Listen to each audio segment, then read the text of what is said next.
How did you figure yourself out? Mushrooms. Really? Yeah. So do you endorse them for people? I should try them? No. Okay. Because how the fuck do I know what it's going to do for you? Okay, that's all right. You might be one of those people in one of those high school film strips I used to watch who thinks they can fly and jumps off a building. Yeah. I don't know. No, I just took some and, it got me in touch with why I became a comedian. Because I didn't have like a good trip. I didn't have a good trip, but in a good way. It let me know. It let me know why I always walked around saying I hate myself. I figured the whole... You figured that out? Figured it all out.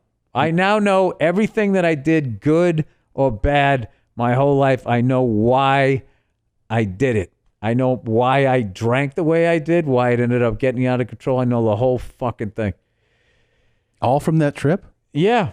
And is it simple?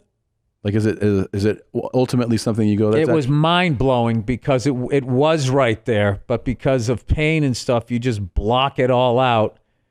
And what I have found with a lot of things is a lot of things happened to you when you were a kid. So because of that kid perspective, and it was so huge and it was a universe that they're like mountains to you in your head. And then when you finally cross the line, it's like stepping up onto a curb. Because it wasn't like a big deal. I've also learned too, like with like, your idea of your childhood and the adults in your life, their idea of your childhood, neither one of them is true. It's somewhere in the middle. Yeah. Where you were putting so much on it because your home life, that was your whole universe. And them, they're out there working, doing whatever, or your teacher, who said whatever, was struggling to pay bills. Like to them, it was such a smaller thing. That's why when kids confront, it's like, you did, I never did that. They don't even remember it. Sure. Not in a mean way. So I think that I was actually like, I think I put too much on a lot of things where they put maybe too little, whoever the people were in my life or whatever issue. And now being a parent, I get real, I think one of my strengths as a parent is remembering like what it was like to be a kid. Yeah. Because like my daughter was putting on something and she didn't want to wear it. And my wife was like, you're fine. And I said, no, that's a huge deal.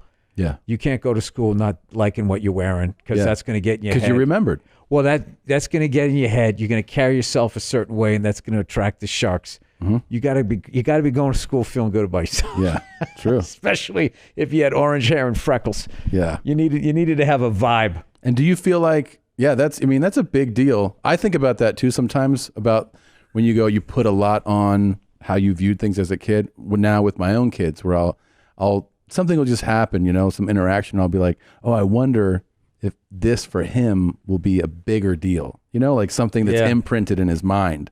I think as long as your kid respects you but isn't afraid of you. Yeah. And if you actually say like, I shouldn't have done that, that's a big thing for them. Because like my kids are not afraid of me in a good way. Yeah. In a good way. Sometimes that backfires. Like my daughter one time was doing something. And I was saying, you can't do that, okay? I told you not to do it and you did it. And she goes, but Dada, it was funny. And I had to be like, all right, it was funny. I mean, as a comic, I gotta own up. It was funny. I go, but you shouldn't do it. So I think she had a difficult time with the fact that I agreed that it was funny. Yeah. But I got a kick out of the fact I was like, oh, she was going for the joke. Yeah, I know they go for jokes. They do. My 5-year-old, I yelled. I was like, no, I can't believe you fucking had it. I screamed about something he threw on the ground, and then like he came over and he goes, you don't yell at me like that. Talk to me normal. And I laughed so hard because I was so fired up. I was like, all right, man, sorry. I'm sorry. He was like, I'm a kid. He talked normal to me. And I was like, all right, I'm sorry. Yeah. He just lit me up. Well, the thing is, and it's also like, I think they know when they should be yelled at. Yeah, they do kind of. They do. Because I did. I remember, Yeah. My mom used to, she was the one that dealt out the punishment. She had like a paddle and shit. And like, I looked back, I was like I deserved every fucking one of those. Yeah. There was only like one or two where, I got it because somebody else did something. I wasn't going to say anything. But I mean, for the most part, but I'm sure it went that way with some of my other siblings. So yeah. It is what it is. But now you have you basically feel like you have full clarity on why you're a comedian. Like whatever it is, You see it now. Yeah, and it wasn't because I love comedy and I always related to comedy. That's what I thought it was. It wasn't. No. It was a very simple thing. Yeah. It was like I was going to go on. It was the quickest way for me as a shy loner type person to go on into a room, get everybody to know me and like me, and then nobody hurts me. Yeah. It was just that. It was as simple as that. You're going to like me. Hey, he's a good guy. And then I can fucking relax.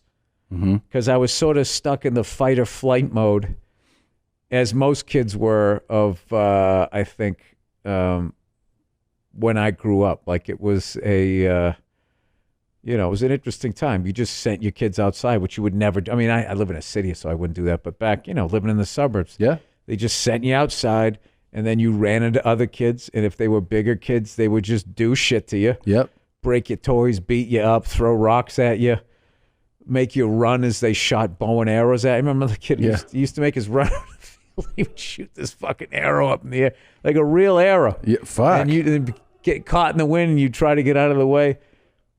And he'd be like, all right, you come back. Now you, get out there. And he would do it. It was just like his entertainment.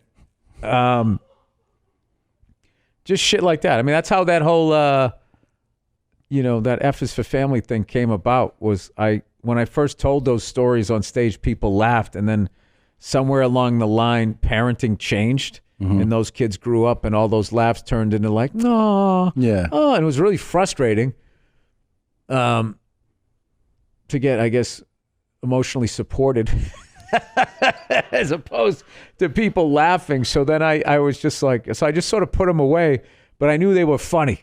And I also knew that way of living didn't totally go away, that there's still kids doing shit to each other or whatever. And so that's why we figured out, watching South Park, it's like, well, how far these guys are going. I'm going nowhere near this. I bet I can get away with these stories if I animate them. So that was the deal.